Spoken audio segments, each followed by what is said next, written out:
Ja, herzlich willkommen zu unserem Welcome Impuls, everyone to die Zukunft der our Nachhaltigkeit ist impetus digital. presentation Wir of the werden daran auch über die future Rolle des of CIO sustainability, sprechen, which die is sich sicherlich digital. And we're dadurch also going to verändern talk about the role of the Mein Name ist Markus CIO, which is Schüler. probably going to Ich change. bin I'm Markus zuständig Schüler, für den and I am Beratungsbereich responsible for Sustainability the and consulting Digital services in terms of Responsibility. sustainability and Ich habe digital einen sehr spannenden responsibility at Gast heute MHP. dabei. And I have a Und very ist interesting der guest Ralf with me Werner, today, den ich who kurz is vorstellen Ralf darf. Werner. Ralf And I would like to Werner briefly ist introduce him. CIO Ralf Werner is bei the der CIO OGE. of OGE. Ist auch CIO des He's Jahres also 2020 für CIO den of the Bereich year Mittelstand, 2020 in the field of SMEs, Vorstand des and Digital he Campus is head Zollverein of the und wie ich Digital gelernt habe, Campus Ralf Customs läuft jetzt auch Union, CEO. and he's Die now Rolle gehen wir also gleich become später the noch mal ein.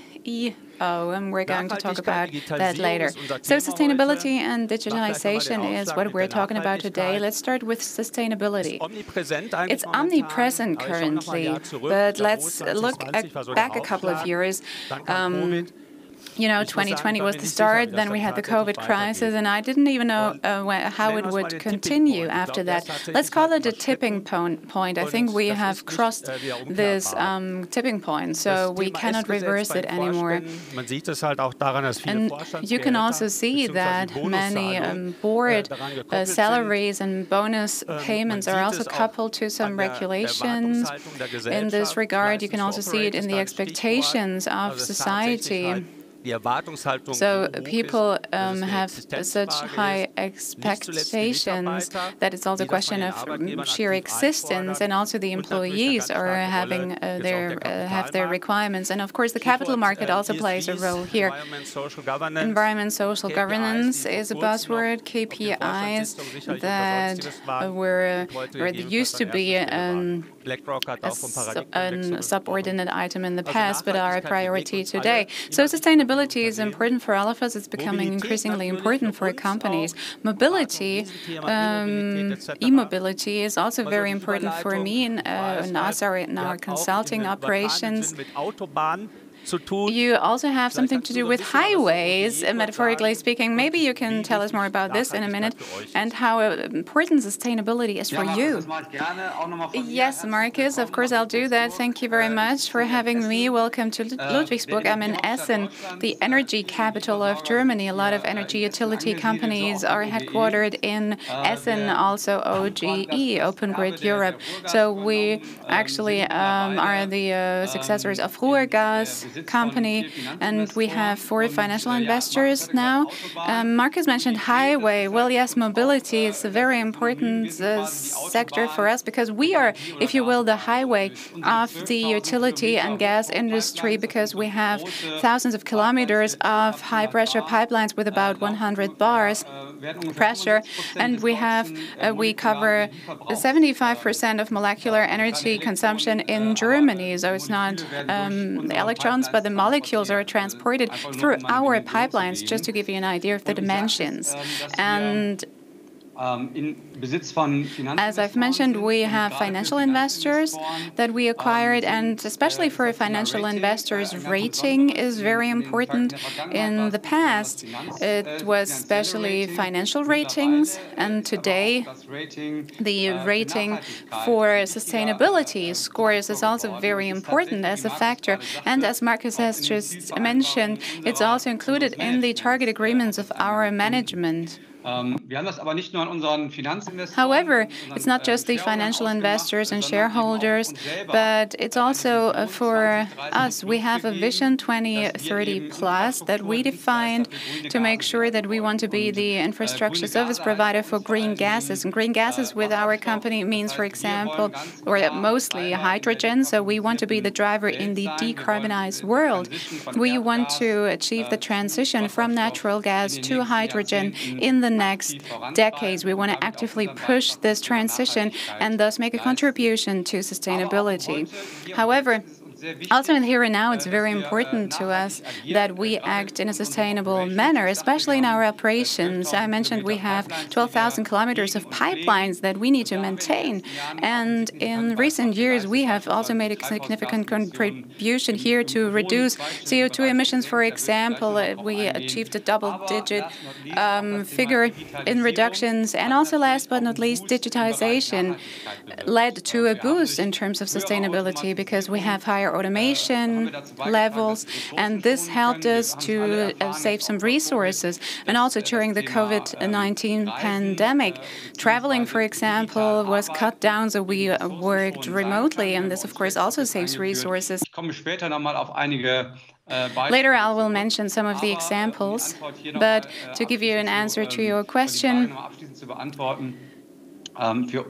for OGE, sustainability is priority one.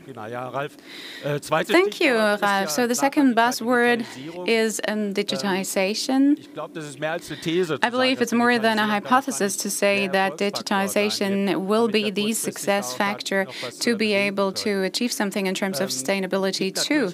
Now, of course, there are facts and figures. We have a study that says about 170% of the or a great share of the sustainability goals can be achieved in this way. The Federal Environmental Office published a digital agenda with 70 individual measures, for example, digital product passes. But they are also dealing with the downsides of digitization. So more digitization also means more emissions. Green IT is also a buzzword and something we are dealing with.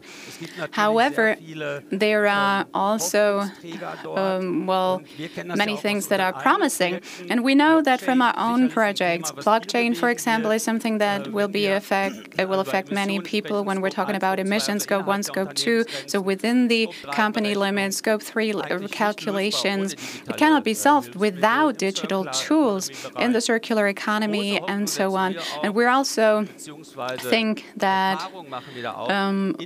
the following is very promising, or we've gained experience in the coupling of digital twins and digitization. And I would like to get your idea on that, or where are you in terms of digitization and sustainability? I know that you're running some exciting projects, right? Yes, that's absolutely true, Marcus. So derived from the vision that I just mentioned, we have come up with a digital strategy.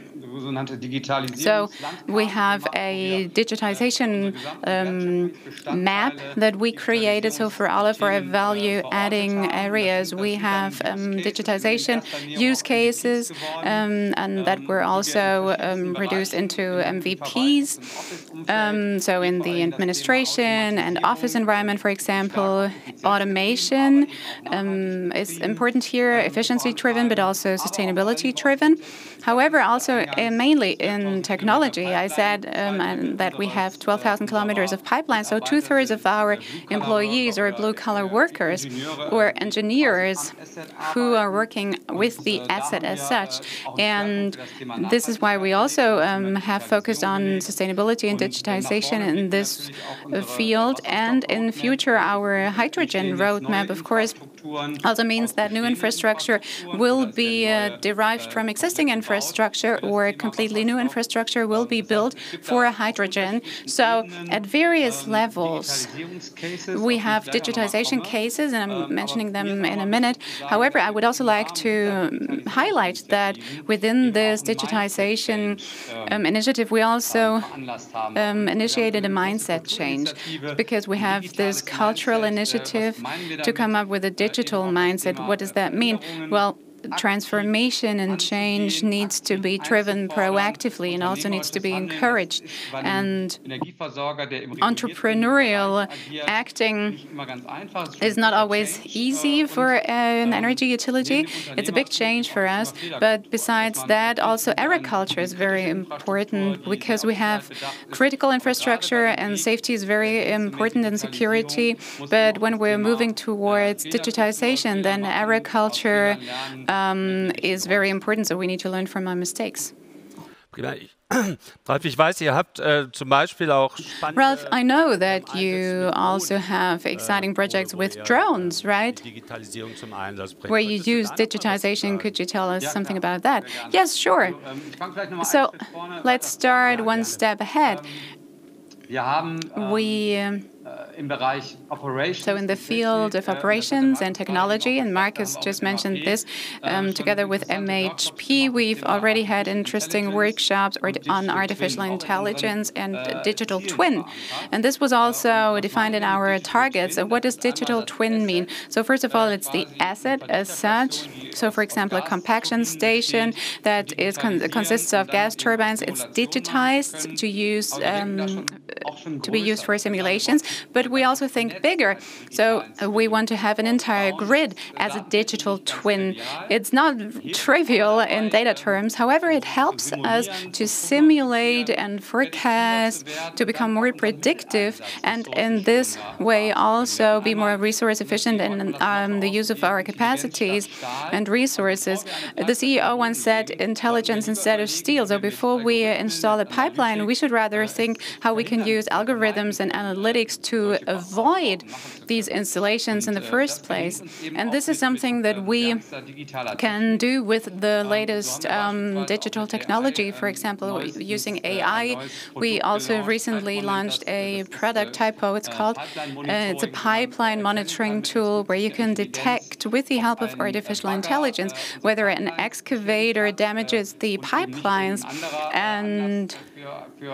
or whether there is some other cause that triggered an alert. And this also helps you to differentiate between real alerts and false alerts. And the drones that you mentioned, and airships, is something that we're currently piloting. These are very interesting cases. First of all, with Airbus. So in these urban cities, in these urban areas where you have a lot of residential buildings, we're working with these airships. That's resource saving for mapping and so on. And what's even more exciting is reforestation. So when we have big projects, big pipelines that need to be built, then of course we have to reforest the nature, or we have to reinstall the previous state, whether it's forest or other nature. And we have a forester doing this. However, we used digital tools now to be able to do this without personnel in a resource-saving way by using drones. So the drones, they have seeds that they spread over the land, and they have an activated carbon sheath, if you will, or a capsule. And because of this capsule, and it's made with 3D printing, by the way, the seed, it can then get nutrition from this capsule. And in this way, we achieve reforestation without the use of personnel. So it's very sustainable, very innovative, and digitized. It's a really exciting project that we are currently piloting. So it's really interesting, yes, and I'm looking forward to using AI and digital twins and bringing this together. And I think that with our mathematical modulations and models, we found a very nice approach. So that's a lot of strategy that we've just been talking about. Now let's talk about the role of the CIO in future. We know the discussions from the last couple of years, CDO versus CIO. We also talked about this before. For me, it's always a question of interpretation, really, of the role of the CIO. Not necessarily that we need to separate the things. Today we're discussing whether CIO is just a temporary thing. We know that we see today that the CIOs are trying to do some troubleshooting in terms of the immediate measures that were initiated a couple of years ago. So let's look at this transformation as a whole, because the CIO is the enabler, but also the pioneer. So maybe we have to think ourselves whether the thing that has historically evolved, namely that the CIO is connected to the CFO in ITO. I mean, is that still correct? Because the CIO is the one responsible for a strategy. Digitization and sustainability are also strategic tasks nowadays. And I think that we need a strong and maybe hybrid sparring partner. So this means someone that knows business and IT. And I think this would be my interpretation of the CIO for the future. What do you think? Yes, I totally agree with you. And the first part of what you just said, namely CIO versus CDO, this is something that right from the start was combined in my role. Of course, this has some bigger aspects because we are a medium-sized company with 2,000 employees, so we said we don't need to separate the two things. However, the digital agenda is an agenda that is closely linked with the company's strategy. That comes from the CEO, excuse me, and I'm also a member of the broader management team. So this is why this is completely true. That the CIO, of course, has a reason of efficiency, but there is also governance involved, and of course, it also has a visionary character. So for shaping things for the future, that's correct. However, there is also another aspect to this in this field of corporate digital responsibility with the entire topic of digital responsibility of the OGE company. And you mentioned it in the introduction. I'm also managing director of the Digital Campus Customs Union, and this topic of digital responsibility is very important to us. The Digital Campus was co-founded by us, and I am involved there. So what do we do there in the Customs Union? Well, it was originally initiated as a topic for companies based in Essen that want to boost the digitization efforts, but also to promote social efforts, for example, going to schools, to improve digitization of teaching material, and so on. So because of COVID-19, this also has gained a completely new dynamic trend, and we also have companies from Dortmund, Duisburg, the entire rural region participating. We're also implementing joint projects in the field of sustainability too. For example, we have our own data center, and we now launched a product which is called Pod Cloud. So this means we have IT cloud services from the Pod for the Pod region. The Pod region is meant, so that's a very exciting product, and I'm looking forward to how well it's accepted. Another partner, E.ON. For them, we have a digital twin of the city of Essen and the energy levels and so on. So this is something that you can implement if you're open to different technologies. And one exciting thing, and this will be the final point, one exciting component was also derived from this. This has to do with hydrogen. So we have the first European hydrogen hub. We founded it, and I am the CEO of this hub. And this hydrogen hub has the goal to ensure the ramp-up of hydrogen in the metropolitan area of Rhine rural region, but in the entire of Germany and Europe then later on too. So the sky is the limit. And we want to work together with startups, companies, and research institutes. And in this way, we also want to ensure sustainability in energy. Thank you very much, Ralph. That's really exciting. And I'm also delighted to hear that when it comes to digital responsibility, you're also focusing on this. And of course, the rural area is my old home area. And we also wanted to talk about ethics in artificial intelligence. But for now, I would like to thank you for today. Very interesting input from your side, and maybe the Customs Union, also very important here. Okay, so the best to you, to Essen, and to Ludwigsburg. Bye. Okay, so with this, we are finished with this presentation. I hope that it was interesting input for you and some food for thought. And I would like to thank you for being with us. And now, the best to you. Goodbye.